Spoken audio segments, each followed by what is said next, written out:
আলহামদুলিল্লাহ রাব্বিল আলামিন আলহামদুলিল্লাহ ওয়া সালামুন আলা ইবাদিহিল্লাযীনা ইসতাফা আলহামদুলিল্লাহিল্লাযী আনজালা আলা আবদিহিল কিতাব ওয়া লাম ইয়াজআল লাহু ইওয়াজা রব্বি আউযু বিকা মিন হামাযাতিশ শায়াতিন ওয়া আউযু বিকা রব্বি আইয়াহদুরুন বিসমিল্লাহির রাহমানির রহিম ওয়াল আসর ইন্নাল ইনসানা লাফি খুসর ইল্লাল্লাযীনা আমানু ওয়া আমিলুস সালিহাত ওয়া তাওয়াসাউ বিল হাক্কি ওয়া তাওয়াসাউ বিস সবর। সম্মানিত দিনী ভাই এবং বন্ধুগণ, আজকে আমাদের বাংলাদেশে উপমহাদেশে ঈদের দ্বিতীয় দিন। এ অর্থে বলছি যে গতকালকেও ঈদ হয়েছে, আজকেও ঈদ হলো সারা বাংলাদেশে। তো পৃথিবীর অন্যান্য অঞ্চল ধরলে আজকে ঈদের তৃতীয় দিন। তার কারণ হলো মালিতে যারা চাঁদ দেখে তারা সৌদি আরবেরও একদিন আগে সিয়াম শুরু করে এবং ঈদ পালন করে।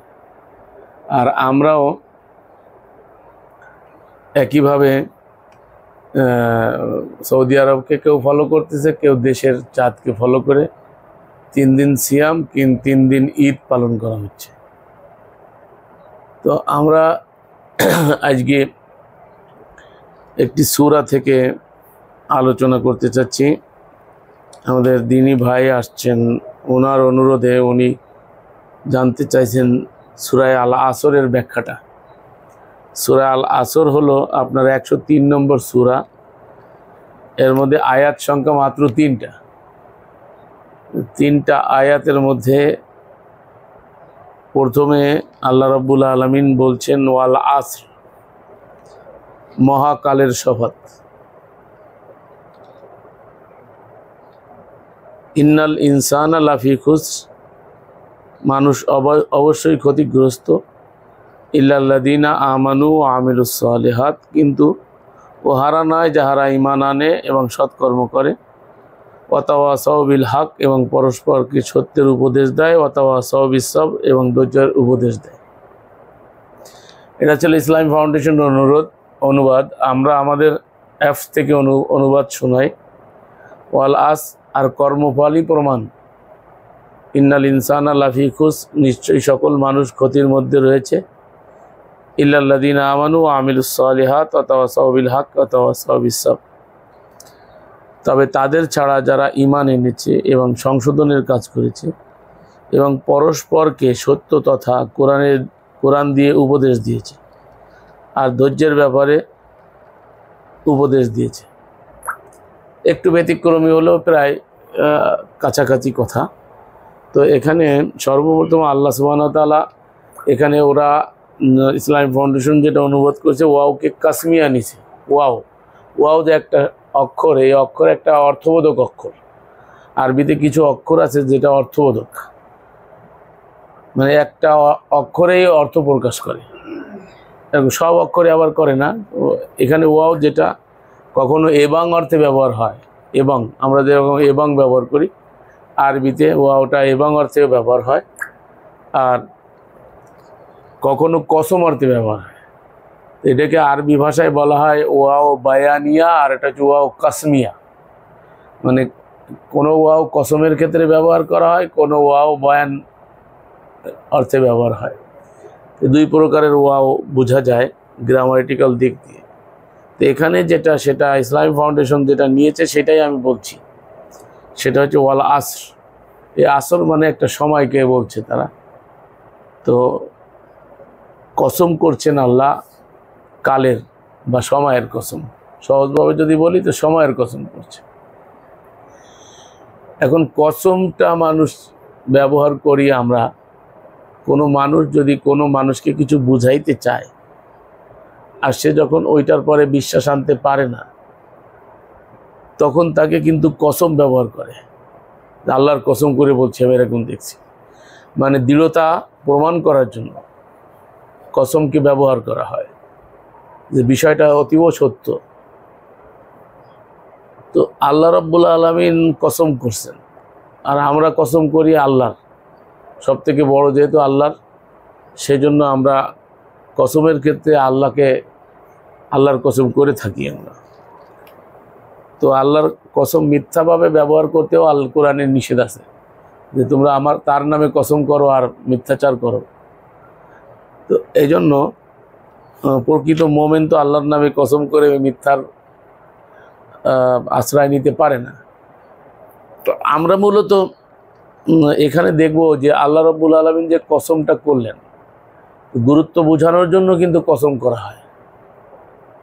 তো আল্লাহ বিভিন্ন স্থানে কোরআনে কসম করেছেন, যেটা আমরা একটু আগে আমাদের হিজুর ভাই আলহামদুলিল্লাহ ইসলাম গ্রহণ করে উনি একটু আগে আমাদেরকে সূরা ৩ এবং আলা উনি মুখস্থ করেছেন নিজে নিজে, একটু আগে আমাদেরকে শুনাইলেন। তো কিছু প্রতিবন্ধকতা না থাকলে আমরা ওনার মুখ দিয়ে ভিডিওর মাধ্যমেও শুনতাম, কিন্তু ওনার কিছু প্রতিবন্ধকতা আছে বিধায় আমরা শুনতে পারলাম না। তো ওইখানে দেখেন 4টা কসম আছে, যে সূরাটা আপনি মুখস্থ করেছে সূরা ৩, সেখানে আল্লাহ তিনের 3 ফলের কসম, জয়তুন ফলের কসম, ওয়াহাজাল বালাদিল আমিন, বালাদে আমিন মানে মক্কার ঘরের কসম, যারা অনুবাদ করেছে অনুবাদকরা এখানে। তো এই কয়েকটা কসম করে আল্লাহ রাব্বুল আলামিন বলছেন যে লাকাদ খলাকনাল ইনসানা ফি আহসানি তাকওয়িম, আমি মানুষকে সুন্দরতম আবহাওয়াবে বানিয়েছি, সুন্দরতম আবহাওয়াবে। তো মানুষের স্ট্রাকচার যদি আপনি দেখেন যে কত সুন্দরভাবে আল্লাহ রাব্বুল আলামিন বানিয়েছেন, কসম করে বলছে সুন্দরতম আবহাওয়াবে। তো এই যে আবহাওয়া যিনি সৃষ্টি করেছেন আবহাওয়া, তো তিনি এ সম্পর্কে কোরআনে অন্যত্র বলছেন যে খালিকুল বারিউল মুসাউবির, তসবির বানানেওয়ালা, আকৃতি দাতা। তো আপনি দেখেন পৃথিবীতে আদম থেকে নিয়ে আজ পর্যন্ত একটা মানুষের সাথে একটা মানুষের হুবহু মিল নেই। যমজ অনেক জন্মগ্রহণ করে, আমার এক চাচাতো বোনের 2টো মেয়ে আছে, অনেক সময় চিনতে পারতাম না, কিন্তু তারা কোনটা আগে কোনটা পাশে, এবং দুটোকেই তারা ওই চিহ্নর কারণে বুঝতে পারে কোনটা বড় কোনটা ছোট। তো প্রায় সেম, তারপরেও কিছুটা ব্যবধান আছে। তো এই যে এত সৃষ্টি দেখেন, একটার সাথে একটার মিল নেই। তো সৃষ্টির ভিতরে কত নৈপুণ্যতা। তারপরে আপনার একটা গাছের পাতার সাথে আর একটা গাছের একই পাতা দেখেন, পেয়ারা গাছ সামনে দেখা যাচ্ছে, একটা পাতার সাথে একটা পাতার মিল নেই।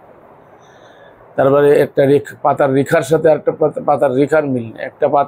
একটা গাছের পাতার ঘিরানের সাথে আর একটা গাছের ঘিরানের মিল নেই। একটা গাছের ফুলের সাথে আর একটা গাছের ফুলের মিল নেই। তো সবই একই নির্যাস গ্রহণ করে সেখান থেকে এগুলো হচ্ছে। মহাবিশ্বের সমস্ত সৃষ্টি হচ্ছে সেই স্রষ্টার, কিন্তু তার ভিতরে আল্লাহ রাব্বুল আলামিন বলছে ওয়ালাকাদ কাররামনা বানি আদম, আমি বনি আদমকে, আদম সন্তানকে আমি মর্যাদা দিয়েছি, মর্যাদাপূর্ণ করেছি, এবং তাকে আহসানে তাকওয়িম, সর্বোত্তম আবহাওয়াবে সৃষ্টি করেছি। আপনি দেখেন যখন একটা খাবার আমাদের সামনে আসে, আমাদের চোখ দেখে, নাক ঘ্রাণ নেয়, জিহ্বা টেস্ট করে, এই 3টে ল্যাবরেটরি ভেদ করার পরে আমরা খাবারটা খাই। আমরা কি কখনো ভাবি যে কে ল্যাবরেটরিটা সেট করলো এই কায়দায়? দেখেন আমরা আমাদের স্রষ্টা যদি ইচ্ছা করতেন তাহলে চোখটা এখানে, নাকটা এখানে, জিহ্বা এখানে, ইচ্ছা করলে বিপরীত স্থানে সেট করে দিতে পারতেন। কিন্তু এই কায়দায় কেন সৃষ্টি করলেন? যদি নাকটাকে পাছার কাছে দেওয়া হতো, চোখটাকে ফিটের 2 সাইডে, যে এখানে যে জায়গা আছে 2 সাইডে 2টো চোখ সেট করে দিত, তাহলে খাবার সামনে আসলে আগে এইখানে প্লেটটাকে পিছনে নিয়ে যেতে হতো, দেখ কি নিয়ে আসছে, বিরিয়ানি, পোলাও, কুরমা, ফান্টা, পেপসি, কোকোলা কি আনছে দেখ। এরপরে আবার নাকের কাছে নিয়ে যেতে হতো, পাছার কাছে প্লেটকে, দেখ ঘ্রাণটা কেমন। তারপরে জিহ্বা টেস্ট করতো, তারপরে আমরা খাইতাম। তাহলে এই একটুখানি জায়গা দেখালাম, এইটুক জায়গার মধ্যে। এর মধ্যে ব্রেন তো আছেই, যেটা মানে মহান স্রষ্টার মহাবিস্ময় হচ্ছে এই ব্রেন, যেটা বৈজ্ঞানিকরা বলে এর ভিতরে এত সূক্ষ্মতর নার্ভ আছে যেটা পৃথিবীকে নাকি জড়িয়ে ফেলা যায়। বিজ্ঞানের কথা আল্লাহ আলাম, আল্লাহ ভালো জানেন। তো এই যে একটুখানি জায়গার ভিতরে দেখেন মহান স্রষ্টার কি কৌশল, সৃষ্টি কৌশল। এটা যে আপনাকে আমাকে তিনি দান করেছেন, তার আগে আল্লাহ 4টা কসম করে বলছে যে আমি ইন্নাল ইনসানা, নিশ্চয়ই আমি মানুষকে, আহসানি তাকওয়িম, সর্বোত্তম আবহাওয়া সৃষ্টি করেছে। তাহলে মানুষ যাতে তার নিজের গুরুত্বটাকে নিজে অনুধাবন করতে পারে, এই গুরুত্ব বোঝানোর জন্য তিনি কসম করছেন। কোথাও বলছে ইয়াসিন ওয়াল কুরআনিল হাকিম, বিজ্ঞানময় কোরআনের কসম। এইখানে কোরআনের কসম করা মানে কোরআনের মর্যাদা বুঝেছেন আল্লাহ, এর গুরুত্বকে বোঝাইতে চাইছে। এর পুরো গুরুত্বটা কত, যে জিনিসের কসম আল্লাহ করে তো তার গুরুত্বটা কত বড়, এই গুরুত্ব যাতে আমরা অনুধাবন করতে পারি সেই জন্য আল্লাহ রাব্বুল আলামিন কসম করেছেন কোরআনে বিভিন্ন স্থানে। তার মধ্যে আমরা যে 103 নম্বর সূরা আল আসর আবৃত করলাম আপনাদের সামনে, এখানে আল্লাহ রাব্বুল আলামিন যে কসমটা করছেন সেটা হচ্ছে কালের বা সময়ের শপথ করছেন, কসম করছেন। তো কালের কসমটা এত কিছু থাকতে তিনি বেছে নিলেন কেন? এখানে আমাদের একটু বোঝা দরকার, সেটা হলো আমরা যা কিছু করি তার সাথে সম্পৃক্ত হচ্ছে এই কাল বা সময়। সময় ছাড়া কিছুই করা সম্ভব না। দেখেন আপনারা শুধু সেই পাটকেল কাটা সাতক্ষীরার কাজ দিয়ে এখানে সময় দিয়ে আসছেন, আর আমি যদি আপনাদের পিছনে সময় না দিতাম তাহলে কিন্তু এই আলোচনা সংগঠিত হওয়া সম্ভব ছিল না। তাহলে আপনার আমার এই কাজটা যেটা শোনা আর শোনানো, কোরআন শুনোচ্ছি আমি, আপনারা শুনছেন, শোনা আর এই শোনানোর মাঝখানে যে জিনিসটা আমাদের অত্যাবশ্যকীয় সেটা হচ্ছে সময়। যদি আমরা উভয়ে কেউ সময় না দিতাম তাহলে কিন্তু এই কাজটা সংগঠিত হওয়া সম্ভব ছিল না। তাহলে বোঝা যাচ্ছে যে পৃথিবীতে এভাবে করে যদি আপনি সব জায়গায় বিচার করেন তাহলে দেখবেন যে মানুষের সব থেকে গুরুত্বপূর্ণ যে জিনিসটা সেটা হলো সময়। সময় না হলে পৃথিবীতে কোনো কাজ সংগঠিত হওয়া সম্ভব না। আপনি ব্যবসা করবেন, বাণিজ্য করবেন, সময় দিবেন না তাহলে তো হবে না।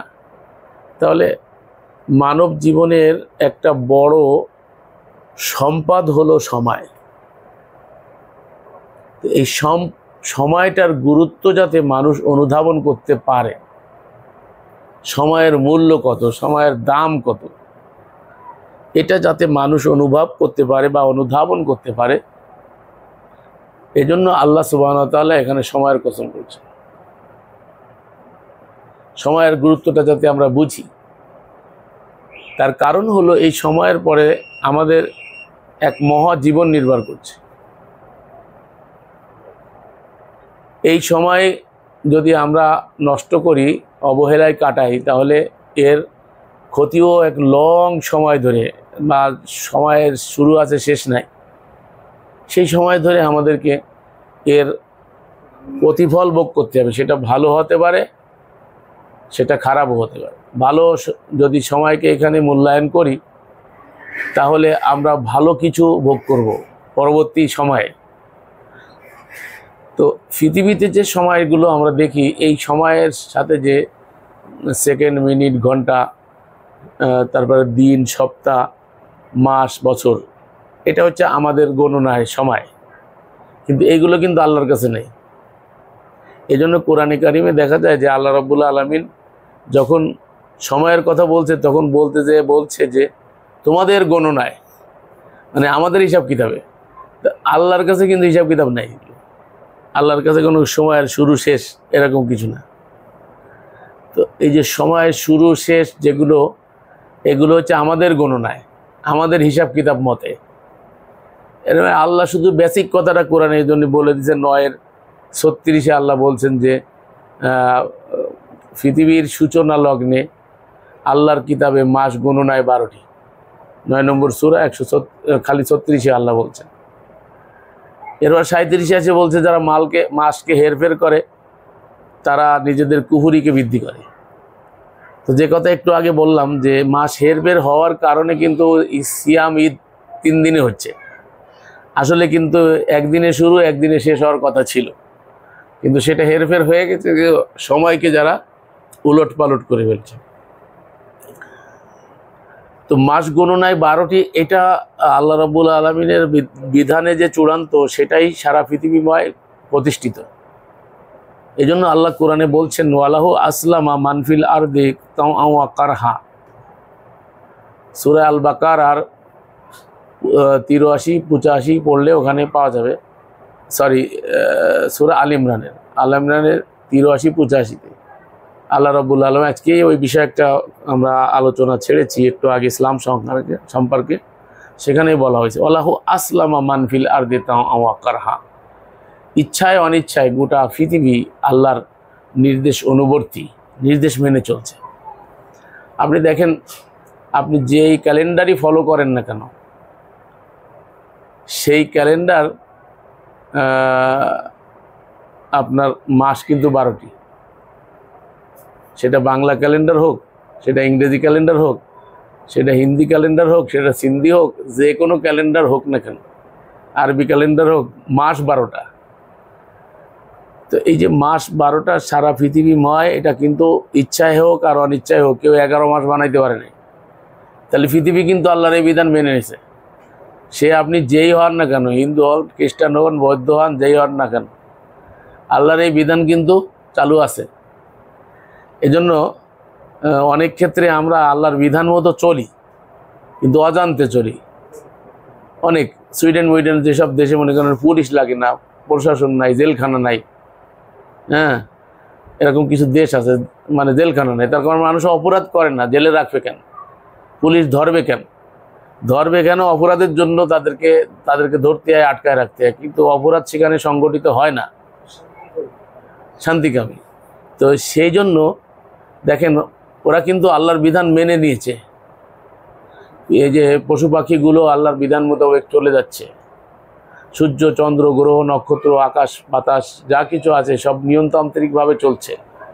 এরা কিন্তু আসলামা করছে। আল্লাহ বলছে আল্লাহু আসলামা মান ফিল আরদি তাওয়াক্কারহা, গোটা বিশ্ব ইচ্ছায় অনিচ্ছায় আল্লাহর নির্দেশ অনুবর্তী, মেনে চলছে। তারা আসলামা করেছে, আত্মসমর্পণ করেছে, সারেন্ডার করেছে।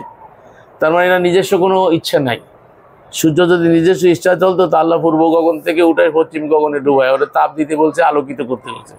ওকা কি না, আমি আলো ছড়াবো না, আমি পূর্ব গগন থেকে উঠি, আজকে আমি পশ্চিমে ডুবি আবার পশ্চিম থেকে উঠবো, আমি পূর্বে আর যাব না। তো এটা করার সুযোগ তার নাই। ওকে আল্লাহ নির্ধারণ করে দিয়েছে, নির্ধারিত কক্ষপথে ও চলমান চলছে, নির্দেশ মেনে চলছে, শুরু থেকে নিয়ে ও নির্দেশ মেনে চলছে। তো এটাই আল্লাহ রাব্বুল আলামিন বুঝাইতে চাইছেন যে সারা পৃথিবী ইচ্ছায় অনিচ্ছায় আল্লাহর নির্দেশ অনুবর্তী। তো আমরা যেটা কসমটা করতেছিলাম সময়ের, আল্লাহর যে কসমটা সম্পর্কে আমরা জানতে চাচ্ছিলাম, তা সময়ের গুরুত্ব অনুধাবন করা, যে এই পৃথিবীতে আমাদের সময়ের দাম কত। এখানের স্বল্প সময়ের পরে পরকালীন জীবনের অনাদি অনন্তকালের জীবন নির্ভর করছে আমাদের এই সময়ের পরে। তাহলে সময়টাকে কতটা মূল্যায়ন করা দরকার, সময়কে কতটা গুরুত্ব দেওয়া দরকার। এই জন্য যে স্রষ্টা কসম করেছেন, স্রষ্টা কসম করে আমাদেরকে বুঝাইতে চাচ্ছেন যে তোমাদের জন্য সময়ের মূল্য কত, তুমি বোঝো, এর গুরুত্ব তুমি অনুধাবন করো। এই যে একটা খালি ওয়াও আলোচনা করতেছি, কিন্তু আমি সূরা আসরের 3 আয়াতের প্রথম আয়াতের শুধু একটা অক্ষরের ওয়াও কাসমিয়া, সেটা নিয়ে কিন্তু এতক্ষণ আলোচনা করলাম। দেখেন কোরআন যে কত বিস্তৃতি, কোরআনের সীমানা পরিসীমা নাই। এটা নিয়ে আরও 3 দিন শুধু ওয়াওয়ার পরে আলোচনা করা যাবে এখানে, 3 দিন, যদি আমি আধা ঘন্টার মধ্যে আলোচনা শেষ করবো ভাবতেছি। তাহলে এখানে দেখেন আল্লাহ রাব্বুল আলামিন এই কালের শপথ করছেন, সময়ের শপথ করছেন। একজন মনীষী তিনি বলছেন যে আমি একজন বরফ বিক্রেতার থেকে সূরা আসরের তাফসির শিখেছি। তো এই বরফ যারা বেচে তারা বলে তাড়াতাড়ি নিয়ে নাও, বরফ গলে গেল।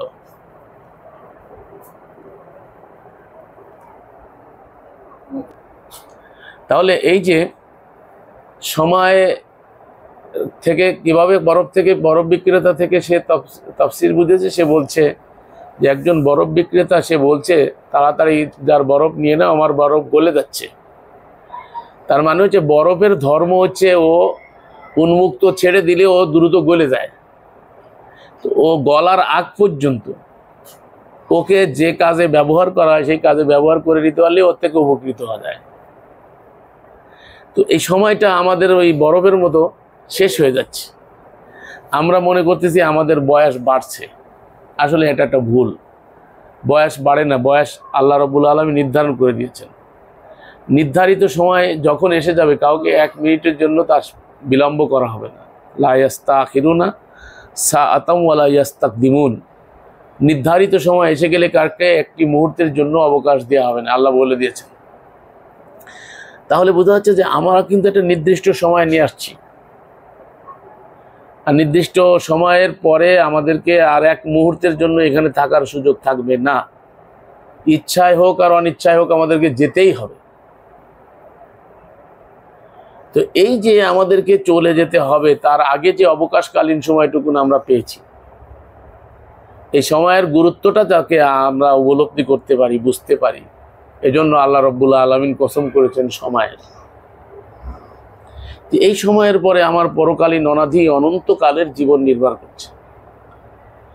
সেখানে হয়তো আমাদের এই সময়কে সঠিক মূল্যায়নের ফলাফল ভালো হবে, আর সময়কে যদি খারাপ মূল্যায়ন করি, শয়তানি পথে এটাকে ব্যয় করি, তাহলে তার খারাপ ফলাফল আমাদের জন্য অপেক্ষা করছে। তাহলে আমাদেরকে এই সময়টাকে মূল্যায়ন করাটা কতটা জরুরি। এই জন্য আমাদেরকে এই সূরা আল আসরে আল্লাহ রাব্বুল আলামিন যে সময়ের কসম করলেন কেন, এটা আমরা হয়তো অতি সংক্ষেপে হলেও আমি আপনাদেরকে বুঝাইতে পারলাম যে সময়টা কত গুরুত্ব বহন করে আমাদের। তো এরপরে আল্লাহ সুবহানাহু ওয়া তাআলা বলছেন যে ইন্নাল ইনসানা লাফি খুসর, নিশ্চয়ই সমস্ত মানুষ ক্ষতিতে নিমজ্জিত। দেখেন এখানে কোনো মোমেন, মুসলিম, মুশরিক, মুনাফিক এরকম কোনো না উচ্চারণ করে নাই, কোয়ালিটি বলে নাই আল্লাহ। এখানে মানুষ জাতি, সেটা যেই নামেই চিত্রিত হোক না কেন, মানুষ হলেই হয়, সে নর হোক বা নারী হোক, মানুষ যারা, তারা সবাই ক্ষতিতে নিমজ্জিত, কেউ বাদ পড়ে না এখানে। এখন আমরা যে নামে চিত্রিত হয়েছে, হিন্দু, বৌদ্ধ, খ্রিস্টান, মুসলিম, অমুসলিম নির্বিশেষে যারাই নর এবং নারী যারাই আসি, সবাই আল্লাহ রাব্বুল আলামিন বলছে সবাই আমরা ক্ষতিতে নিমজ্জিত। তো এর মধ্যে তার কেউ বাদ পড়লো না, সবাই ক্ষতিতে নিমজ্জিত। এরপরে আল্লাহ একটা শব্দ উচ্চারণ করেছেন, সেটা হচ্ছে ইল্লা। ইল্লা ব্যবহার করা হয় ইস্তেসনা, কোনো কিছুর থেকে কোনো কিছুকে আলাদা করার জন্য। যেমন মনে করেন আমি যদি বলি যে এনে আপনারা যে কয়জন লোক আছেন সবাই খারাপ, কিন্তু এই কিন্তু যখন বললাম তখন কিছু একটা আলাদা করতে চাচ্ছি। তো বললাম যে সবাই খারাপ কিন্তু এক ভাই খারাপ না। তাহলে এই যে সবার ভিতর থেকে কিন্তু আমি একজনকে আলাদা করলাম, আগে কিন্তু সবাই ছিল এর ভিতরে, ওই একজন ওই সবার মধ্যে ছিল। তো আল্লাহ রাব্বুল আলামিন ঠিক এইভাবে করে সকল মানুষ ক্ষতিতে নিমজ্জিত, কিন্তু ইল্লাল্লাযীনা আমানু ওয়া আমিলুস সালিহাত ওয়া তাওয়াসাউ বিল হাক্কি ওয়া তাওয়াসাউ বিস সবর। এখানে আল্লাহ সুবহানাহু ওয়া তাআলা 4 ধরনের কোয়ালিটি সম্পন্ন লোকদেরকে, 4 প্রকারের কোয়ালিটি সম্পন্ন লোকদেরকে আলাদা করছে। পৃথিবীর মানুষের মধ্যে 4 কোয়ালিটি যার মধ্যে থাকবে, তারা নয়, কিন্তু তারা নয়, সবাই ক্ষতিতে নিমজ্জিত কিন্তু তারা নয়। এই তারা মানে তাদের মধ্যে 4 কোয়ালিটি একসাথে থাকতে হবে। এটা আমি প্রায় উদাহরণ দিয়ে বলি, আপনাকে আমি 16 আনা দেবো, মানে 1 টাকা দিব। তা আমি যদি 4 আনা দিই তাহলে 12 আনা বাকি থাকে। আমি যদি আর 4 আনা দিই তাহলে 8 আনা দিলাম, আর 8 আনা বাকি থাকলো। আমি যদি আরও 4 আনা দিই তারপরে আরও 4 আনা বাকি থেকে যায়।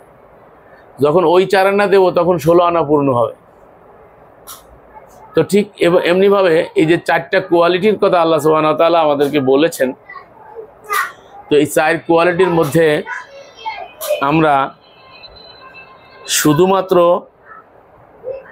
শুধুমাত্র ওই 4টা কোয়ালিটির একটা কোয়ালিটি অর্জন করলাম, বাকি 3টা বাদ পড়লো, বা 2টা কোয়ালিটি অর্জন করলাম, তাহলে 8 আনা অর্জন করলাম, আর 8 আনা থেকে গেল।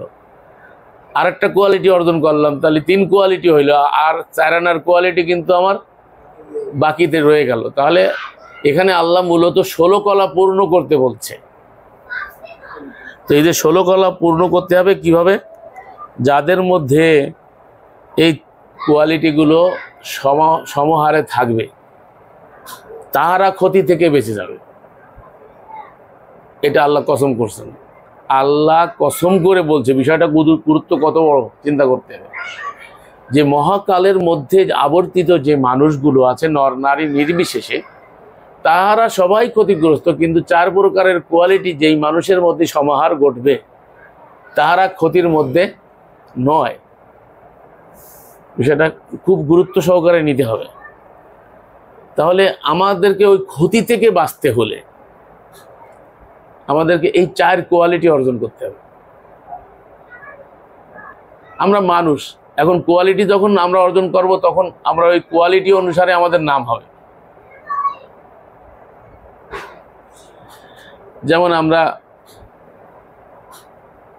আমাদের নাম, জন্মের পর একটা নাম রাখা হয়, ওই নাম দিয়ে আমরা পরিচিতি লাভ করি। তো এরপরে যখন আমরা কেউ দুনিয়াতে পার্থিব কোনো কোয়ালিটি অর্জন করি, ধর্মের লাইনে কেউ যদি হাফেজ হয় কোরআনে, তার হাফেজ সাহেব কোয়ালিটি লাগানো হয়। যদিচ এটা কোরআনে এরকম বলা নাই, যা সমাজে চলমান সেটা দিয়ে উদাহরণ দিচ্ছে। কেউ যদি টাইটেল পাস করে তাহলে তারা মৌলানা বলে, যদিচ মৌলানা আল্লাহ, হাফেজও আল্লাহ। এরা এই কোয়ালিটিগুলো নিয়ে তাদের সাথে বৈশিষ্ট্য লাগায়। কেউ মুফতি হচ্ছে, যদিচ মুফতিও আল্লাহ। কেউ আল্লামা লাগাচ্ছে, তো আল্লামাও আল্লাহ। এগুলো সব আল্লাহর কোয়ালিটি। আল্লাহর কোয়ালিটি বান্দারা নিয়ে নিছে। তো যাই হোক, কেউ যদি আপনার ইঞ্জিনিয়ার হয়, তাহলে ইঞ্জিনিয়ারটা তার জন্মসূত্রে না, সে এই কোয়ালিটিটা অর্জন করেছে। কেউ যদি ডাক্তার হয়, তো জন্মসূত্রে কেউ ডাক্তার হয় না, ডাক্তার সে পড়ে সে কোয়ালিটি অর্জন করে। তো ঠিক অনুরূপভাবে মানুষ যারা আমরা জন্ম নিয়েছি মানুষ হিসেবে পৃথিবীতে, তো এটা মানুষদের মধ্যে প্রকার দুটো, একটা হচ্ছে নর আর একটা হচ্ছে কি নারী। নর নারী নির্বিশেষে 2 কোয়ালিটির মানুষ। তো এই 2 কোয়ালিটির মানুষগুলো সবাই ক্ষতিতে নিমজ্জিত, কিন্তু শুধুমাত্র তারা নয়, যাদের মধ্যে এই 4 প্রকারের কোয়ালিটি থাকবে।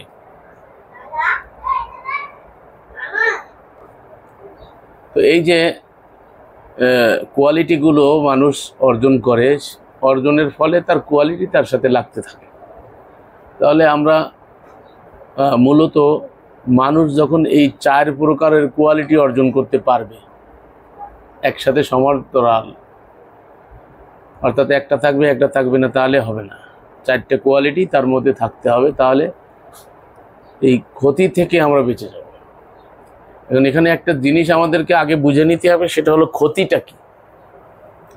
ক্ষতি থেকে বাঁচার জন্য এই 4টে কোয়ালিটি তো আমরা অর্জন করব। আসলে ক্ষতি যদি না চিনি, তো আমরা ক্ষতিতে নিমজ্জিত, কিন্তু অনেক ক্ষেত্রে ক্ষতিকে ক্ষতিই বুঝি না। আমি যে ক্ষতি নিমজ্জিত সেই উপলব্ধি বোধও আমাদের নাই। ক্ষতিটাকে আমরা অনেক সময় আসল মনে করি। জ্বলন্ত উদাহরণ হচ্ছে সিগারেট। সিগারেটের গায়ে লেখা আছে ক্যান্সার হইতে পারে, আগে লেখা থাকতো যে সিগারেট স্বাস্থ্যের জন্য ক্ষতিকর, কিন্তু এখন বিভৎস একটা চেহারা আকৃতি প্যাকেটের গায়ে দিয়ে দেয়, এবং এটা মানে বিশ্ব স্বাস্থ্য থেকে স্বীকৃত একটা বিষয় যে এটা স্বাস্থ্যের জন্য উপকারী না, বরং অপকারী। তো এটা আবার অনেকের দেখা যাচ্ছে যে এটা না হলে তাদের অনেকের মানে ঘুম হয় না।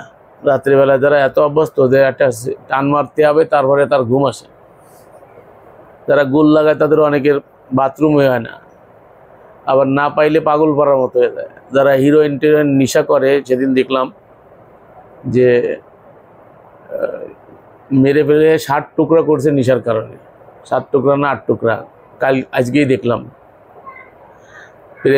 প্রেমিককে, মেয়ে এত নেশাদার হয়েছে, সে মেয়ে নেশার জন্য স্বামীরে কাটিয়ে প্রেমিকরে কাটে 8 টুকরা করছে। তাহলে এর পরিণতি সম্পর্কে জানার পরেও আমরা ওতে নিমজ্জিত হই। এর ক্ষতি সম্মুখ আছে, তারপরেও দেখা যায় আমরা ক্ষতিটাকে লুফে নিচ্ছি।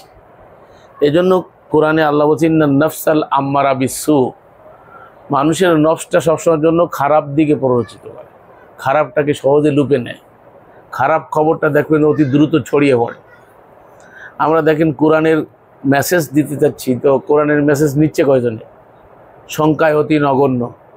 তারা কোরআনের কথা বলছে, কোরআনের সাথে যখন মিক্সার করতেছে ওইটা চলতেছে ভালো, দুটা ইংরেজি কবে, ঠিক আছে, ভঙ্গিমা টঙ্গিমা থাকবে বিশালভাবে, মানে কি বলে, কিচ্ছা কাহিনী একটু বলবে, মনোরঞ্জনমূলক কথাবার্তা বলবে। সেখানে জনসমাবেশ বেশি, এত জনসমাবেশ যে লক্ষ লক্ষ জনতার মধ্যে আবার চুরি চামারি হচ্ছে, সেখানে কোরআনের নামে মোবাইল চুরি হচ্ছে, এই সেই নানান কিছু হচ্ছে। তাহলে দেখা যাচ্ছে আসলে নির্ভেজাল যেটা, সলিড যেটা, এটার সংখ্যা সর্বকালে সর্বযুগে কম, এর দিকে মানুষ ধাবিত হয় কম। মানুষের প্রবণতা এরকম যে ওই দিকেই ধাবিত বেশি হয়। আর এইখানেই মানুষের পরীক্ষা। আল্লাযী খালাকাল মাউতা ওয়াল হায়াতা লিয়াবলুয়াকুম আইয়ুকুম আহসানু আমালা। এই যে হায়াত আর মৌতের পর্দা এই জন্য সৃষ্টি করেছি তোমাদেরকে পরীক্ষা করার জন্য। আহসানু আমালা, তোমাদের মধ্যে কে ভালো আমলকারী, কর্মে কে উত্তম। খাস বাংলায় যদি কোনো আমল আবার আরবি শব্দ, আমরা আবার বাংলার মতো হয়ে গেছে। তো এখানে আসল কথাটা হবে যে তোমাদের মধ্যে কর্মে কে উত্তম, তার মানে উত্তম কর্ম কে করে। এই পরীক্ষার জন্য আল্লাহ আমাদেরকে হায়াত আর মৌত দিয়েছে। জীবনের পরে আবার একটা মৃত্যু আছে, এর আগে আমরা একসময় মৃত্যু ছিলাম। আল্লাহ বলছে কাইফা তাকফুরুনা বিল্লাহি ওয়া কুনতুম আমওয়াতান, কেমন করে তোমরা সেই আল্লাহকে অস্বীকার করো, তোমরা ছিলে মৃত। ওয়া কুনতুম আমওয়াতান, নির্জীব ছিলে, তোমাদের জীবন ছিল না। ওয়া আহইয়াকুম, অতঃপর আল্লাহ তোমাদেরকে জীবন দান করেছেন। সুম্মা ইউমীতুকুম, অতঃপর তোমরা মারা যাবে। সুম্মা ইউহয়িকুম, অতঃপর তোমাদেরকে আবার জীবন দেওয়া হবে। সুম্মা ইলাইহি তুরজাউন, তার দিকে তোমরা প্রত্যাবর্তিত হবে, ফিরে যাবে। তাহলে আমরা আসছিলাম যেখান থেকে, যাইতে হবে সেখান থেকে। কুল্লু শাইইন ইয়ারজিউ ইলা আসলিহি, প্রত্যেক জিনিস তার আসলের দিকে ফিরে যায়। যেমন মনে করেন নেচারে আল্লাহর বিধান মোতাবেক ন্যাচারালি আমাদেরকে আল্লাহ সৃষ্টি করছিল, মাঝখানে এসে আমরা বিভিন্ন দল মত পথ বিভিন্ন জায়গায় ভালো যায়নি, ঘুরে টুরে আবার সেই কোরআনে চলে আসছি, আসলে জায়গায় ফিরে আসছি। তো এইভাবে করে আমরা ক্ষতির দিকটাকেই লুফে নিই, বুঝে শুনেও ক্ষতিটাকে নিই। এই জায়গাটায় আমাদের আর একটা শিক্ষণীয় বিষয় রয়ে যায়, সেটা হলো কি যে আমরা সবাই বলি যে এত মানুষ, সবাই কি ভুল করে? আপনি দেখেন বেশিরভাগ মানুষই কিন্তু এই ভুলেই নিমজ্জিত। বেশিরভাগ মানুষ ক্ষতির পথের দিকেই অগ্রসর হন। তাহলে এই বেশিরভাগ লোক সংখ্যা তো আমাদের জন্য মেজরিটি, তো কখনো আমাদের জন্য মানদণ্ড হতে পারে না। কিন্তু আমরা কিন্তু এটাকেই মানদণ্ড স্থির করি, এত লোক সবাই কি ভুল করে নাকি। এই কালকে এক ভাই ভাতিজার সাথে বাজারে দেখা হলো, সে ভাতিজায় বলতেছে যে আপনারাই শুধু বুঝলেন, চাঁদের ব্যাপার নিয়ে সে আলাপ করতেছে, আপনারাই বুঝলেন, পৃথিবীর আর কেউ বুঝলো না। তাই আমি বললাম যে তুমি আয়াত দেখো, আয়াতে এইভাবে বলছে, আমি তো আয়াতের বাইরে বলতেছি কিনা তুমি আয়াত তোমার চোখ দিয়ে দেখো। আয়াত দেখতে চায় না, মানে মানুষের টেন্ডেন্সি হয়ে গেছে এগুলো দেখতে চায়। এত লোক কি ভুল করে, এত আলেম ওলামারা, তাই এরা কি কেউ বোঝে নাই? এই যে বুঝ মানুষের, এই বুঝ থেকে মানুষকে ফেরানো খুবই মুশকিল। মানুষ এই দিকেই ধাবিত বেশি হয়। এই জন্য যুগে যুগে নবী রসুলদের পক্ষে লোক কম ছিল এই কারণেই, আর নবী রসুলরা নির্যাতিত হয়েছে, নিগৃহীত হয়েছে এই কারণেই। তখন মেজরিটি তাদের সাথে কখনো ছিল না। মেজরিটি কখনো সত্যের পক্ষে থাকে না। আর ভালো কিছু অর্জন করতে গেলে সেটা একটা দুর্লভ বিষয়, এটা আল্লাহ পাকের একটা সিস্টেম। আপনি দেখেন জঙ্গল চাইবেন খাইতে, তা আপনার কিছুই করা লাগবে না, জমিটা আপনি ফেলাইতেন, জঙ্গলে পড়ে যান। এই যে আমার বাড়িটা ফেলাই রেখে চলে আসি গ্রামের বাড়ি, মাঝে মাঝে যাই পরিষ্কার করি। তো মাঝে মাঝে যে এই যে জঙ্গল পরিষ্কার করি, তারপরে একটু সৌন্দর্য দেখা যায়। ইদানিং আমাদের এক চাস্তো ভাই ওখানে আমার বাড়ির সামনে উনি কাজ টাজ করতেছে, ফালানো রয়েছে, দেখলাম যে সুন্দর ফসল হয়েছে। তো এই যে সুন্দর ফসলের জন্য আপনাকে শ্রম দেওয়া লাগবে, মেহনত করা লাগবে, কষ্ট করা লাগবে। কিন্তু আপনি যদি জঙ্গল চান ভাই, তো জঙ্গলের জন্য আপনাকে কোনো কষ্ট করা লাগবে না। জঙ্গলের জন্য আপনার কোনো কষ্ট করা লাগবে না। আপনি কি করবেন? খালি ফালাই ফেলে দেবেন। আপনি দেখেন এখানে লাইটটা আসছে আমাদের কাছে, ফায়ার হাউস থেকে নিয়ে এই পর্যন্ত কত তার কত কিছু করে তারপরে এখানে লাইটটা সেট করতে হয়েছে। কিন্তু আপনার অন্ধকার দরকার, আলো দরকার না। অন্ধকার খালি সুইচে একটু চাপ দেবে না, অন্ধকার ছেড়ে যাবে। তো লাইটটাকে, আলোটাকে আনার জন্য আপনাকে কতটা কষ্ট করতে হয়েছে। তো কোরআন হচ্ছে আলো। তো কোরআনের আলোয় আলোকিত হতে গেলে তো আপনাকে কষ্ট করতে হবে। এই নবী রাসূলরা তো এই আলো দিতে এসেছিল জগতের মানুষকে আলো দিতে এসেছিল। কিন্তু আমরা আলো নিতে চাই, কিন্তু কষ্ট করতে চাই না। তো আলো তো ভাই কষ্ট ছাড়া হয় না, এটা আল্লাহর সিস্টেম না।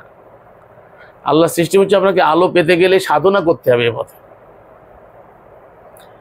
সাধনা করা ছাড়া আপনি এই আলো পাবেন না। তাহলে এই যে সাধনার পথটাই আল্লাহ রাব্বুল আলামিন বলতে চাচ্ছেন যে ক্ষতি থেকে যদি বাঁচতে চাও, তাহলে তোমাকে সাধনা করে 4টা কোয়ালিটি, 4টা গুণ তোমাকে অর্জন করতে হবে। আমি যেটা বলতে চাচ্ছিলাম, ক্ষতি কি, এটা যদি আপনি না বোঝেন। ক্ষতির দুটো দিক আছে, একটা হচ্ছে এহকালীন আর একটা হচ্ছে পরকালীন।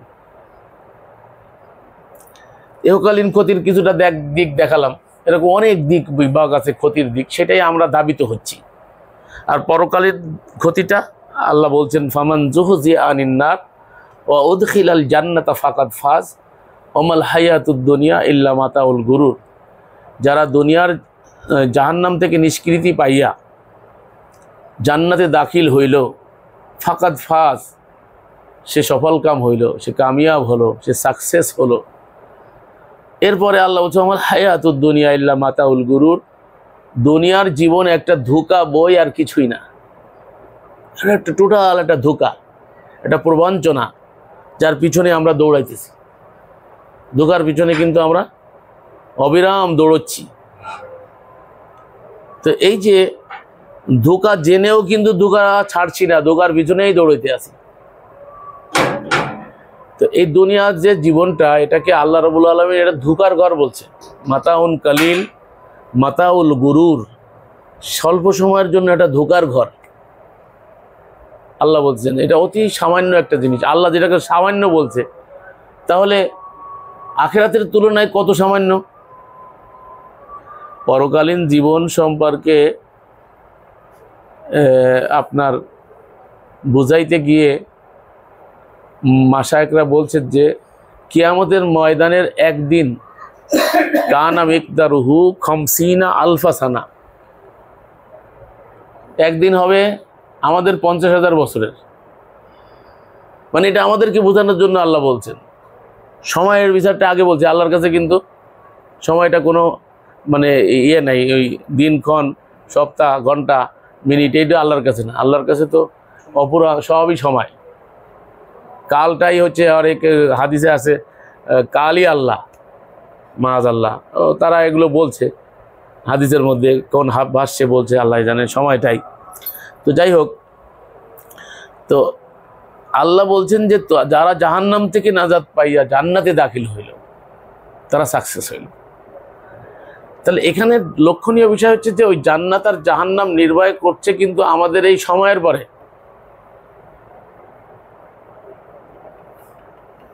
তাহলে সময়ের গুরুত্ব কতটা এখন অনুধাবন করতে হবে।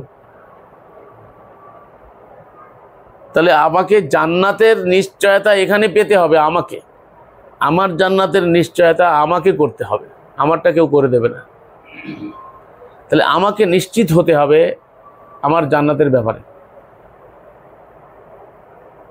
যে আমি জান্নাতি হতে পারছি কি না, আমি ক্ষতি থেকে বাঁচতে পারছে কি না, সেটা তো আর কেউ বুঝে দেবে না আমাকে। আর কেউ কিন্তু সেদিন আমার সাথে থাকবে না, কেউ আমাকে সাহায্য করবে না। এখনো সাহায্য করবে, রসুল আপনাকে সাহায্য করবে, রসুল আপনার জন্য আপনার হয়ে দোয়া করবে, এখানে করবে। কিন্তু কিয়ামতের দিন রসুল আপনার শাফায়াত করে নিয়ে যাবে, পার করে নিয়ে যাবে, জাহাজে উঠে নিয়ে যাবে, এ চিন্তা বাতুল্লাহ ছাড়া কিছু না। আল্লাহ বলে দিচ্ছি, ইয়াউমা ইয়াফিরুল মারউ মিন আখিহি ওয়া উম্মিহি ওয়া আবিহি ওয়া সাহিবাতিহি ওয়া বানি। এমন একদিন আসবে যেদিন মা তার সন্তানকে ভুলে যাবে। কত বড় কঠিন বিষয় বলেন। পৃথিবীতে নিষ্কলুষ ভালোবাসা যদি থাকে, তো মাতৃত্বের ভালোবাসার মতো নিষ্কলুষ ভালোবাসা নাই পৃথিবীতে।